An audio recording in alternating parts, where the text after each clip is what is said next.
बिस्मिल्लाहिर्रहमानिर्रहीम। मेरे काबिल एहतराम मेरे बुजुर्गों, भाइयों, बेटो, अस्सलाम वालेकुम। सब तो पहले मैं तुहाडा सारिਆਂ ਦਾ शुक्रिया अदा करना कि तुसी इतनी सर्दी च साडा इंतजार किया और इस कट से शामिल हुए। मैं पहले बरखुरदार वाली बैच को दसागा कि सारी फैमिली पहले ही अपनी मास्टर गुलाम चंद साहब तेरे रिश्ते च दादा ही लगते ने, चाचा ही नहीं लगते।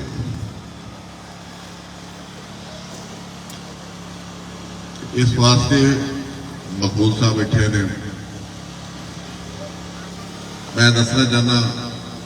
इस चक नाल एक खानदानी तलक है, लेकिन कुछ हालात ऐसे होने बदकिस्मती समझ लो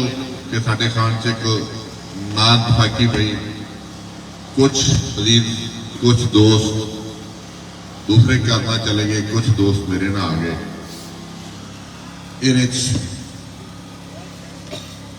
दसना चाहना कि ये सारी फैमिली, ये सारे दोस्त, ये बुजुर्ग एक फैमिली की तरह सी। अल्हम्दुलिल्लाह वाला साहब ने भी बुजुर्गों नाल टाइम गुजारिया, अगों इंशाअल्लाह ताला असी भी इन्होंने टाइम गुजार रहे हैं और अगली नस्ल इंशाअल्लाह उत्पादी बैच भी खानदानी तरीके वक्त गुजारेगा। हाली नवा नवा तो इंशाअल्लाह ताला सारे पता चल जाएगा कि किहड़े नाल किस चक्कर की रिश्ता। तो मैं इंतहाई मशहूर हाँ सारे दोस्तों का कि तुसीं सपोर्ट का ऐलान किया। सपोर्ट नहीं मैं कहूँगा शब्द का हाथ रखा। दूसरी सियासी तौर पर मैनू समझ भी नहीं आती कि जिस वक्त घर चाहिए तो की तकरीर करिए। अल्हम्दुलिल्लाह अल्लाह ताला की रहमत है, हर दोस्त बुजुर्ग जानता जाती तौर पर, मेरे किरदार को भी जानता है, मेरे असूलों को भी जानता है। किसी इलाके 40 साल हो गए सियासत करते हैं, हर शख्स को मेरे असूल का पता है, मेरे किरदार का पता। इस वास्ते मैं बड़े सोचना कि तकरीर की करूँ, की दसा अपने मतलब। लेकिन मैं दसना जरूरी समझना कि मैं 40 साल सियासत से वक्त गुजारिया। अल्हम्दुलिल्लाह जिस वक्त भी किसी मनसब से बैठा, चाहे मैंबर पंजाब असम्बली, चाहे तहसील नाज़म, चाहे MNA, यकीन करो शाम का टाइम है, मैं अपनी पूरी कोशिश की है कि मैं अपना फर्ज अदा करके जावा, तुहाडा हक तुहानू दे के जावा। वरना सियासतदान की करते हैं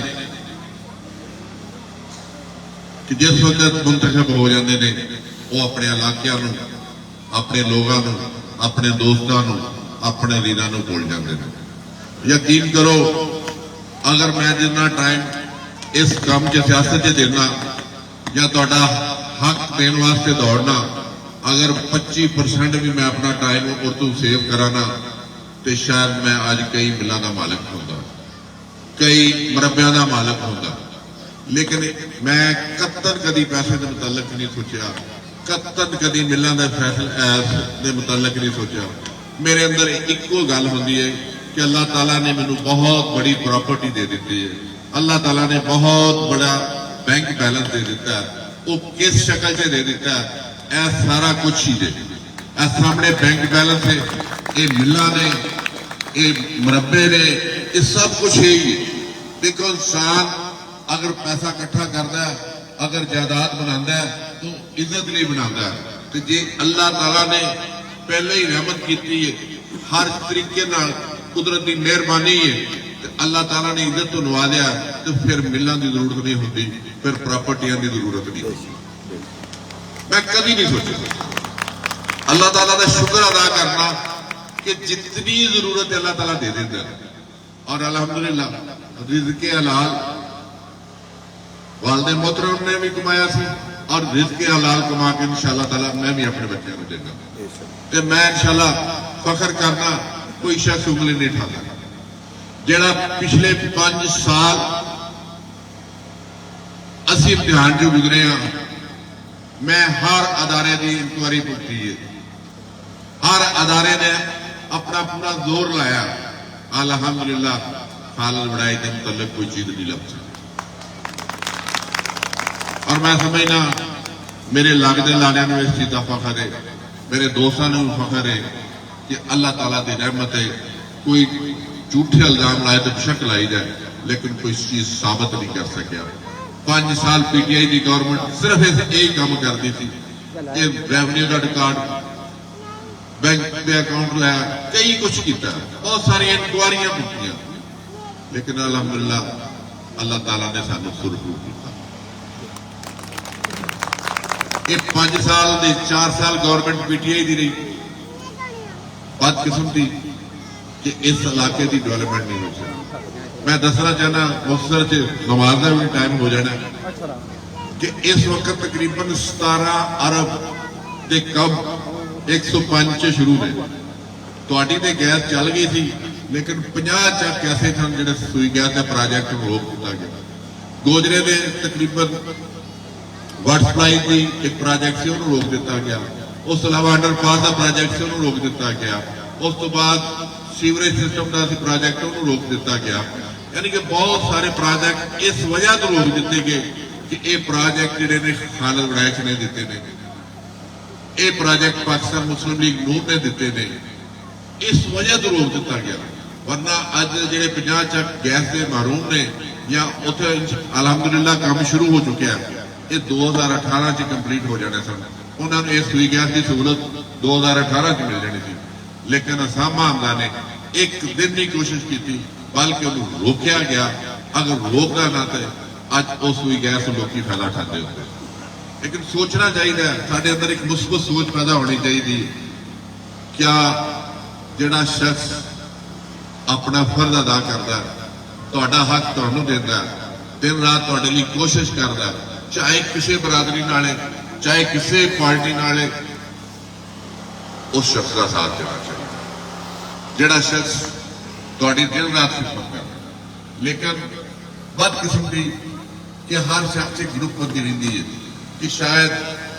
मकबूल ने फलाने था वोट पाना है मैं वोट नहीं पाना लेकिन कम अज कम साढ़े अंदर एक शौर पैदा हो जाना चाहिए अज जो साढ़े मसाइल ने साढ़े ना अतफाकी की वजह तो मसाइल पैदा अगर असी लोग मुस्बत सोच रख के अगर इकट्ठे हो जाइए यकीन करो इस चक का भी कोई मसाइल नहीं रहेगा इस इलाके का मसाइल कोई नहीं रहेगा मुल्क का भी मसाइल नहीं रहेगा जिस वक्त तक असी मुस्बत सोच करके इकट्ठे नहीं ना होंगे तो फिर तबाही होएगी मुस्बत सोच रखेंगे तो अल्लाह ताला सानू कामयाबी देगा मैं देखा जिहड़ी भी मुस्बत सोच सोची है अल्लाह ताला ने कामयाबी दी किसी चीज को हथ पाया भावें सियासत से या किसी प्रोजेक्ट को हथ पाया अल्लाह ताला कामयाबी दे देता इस वास्ते साडे अंदर एक मुस्बत सोच पैदा होनी चाहिए बाकी ना बहुत सारे नुकसानात ने बहुत सारिया चीज़ा जो पिछे लैके चले जाती अगर यकीन करो इतफाक हो इस चक का इकट्ठे बैठ के फैसले करनगे असीं ऐ करना काम तो देखा तो अल्लाह ताला कामयाबी तुहानूं किस तरह देता ये कोई स्कूल की या सोलर गाड़ियां की या बिजली की या आबादी की गैस की ये सारे चीज़ें मामला हल हो जाते हैं लेकिन जिस वक्त तुम इतफाक नहीं करोगे सिर्फ इख्तलाफ बनाए इख्तलाफ रखोगे शायद उस वक्त मेरे नाले से नहीं दिता गया कि इस आबादी की गैस नहीं अगर उस वक्त भी आबादी का गैस का इशू दस देते कैरोवाल के नाल ही उस आबादी की गैस चल जानी लेकिन इंशाअल्लाह ताला अगली गवर्नमेंट पाकिस्तान मुस्लिम लीग नून दी है अल्लाह ताला कामयाबी दे तुहाडे भाई नूं तुहाडे बेटे नूं तो इंशाअल्लाह वो गैस का भी मसला हल करांगे स्कूल का भी मसला हल करांगे जिहड़ा खाल का मसला इंशाअल्लाह वो भी जरूर हल करांगे ये बड़े छोटे छोटे मेरे नजदीक छोटे छोटे ने तुहाडे वास्ते बहुत बड़ा है मेरे वास्ते छोटे छोटे मैं तो बहुत बड़े बड़े प्रोजेक्ट मैं 1 अरब का जिहड़ा एक ग्रिल स्टेशन आदे पुल दे बना रहा 1.5 अरब रुपए का अंडरपास बन रहा ये तो छोटे छोटे मनसूबे ने इंशाअल्लाह ताला पाकिस्तान मुस्लिम लीग नून की गवर्नमेंट बनेगी और अल्लाह ताला तुहाडे भाई नूं तुहाडे बेटे नूं कामयाबी देगा इंशाअल्लाह ताला उन्होंने असीं इंशाअल्लाह जरूर मुकम्मल करावांगे। मैं आखिर से सारे बुजुर्गों का दोस्तों का शुक्रिया अदा करना और इजाजत लेना बहुत मेहरबानी।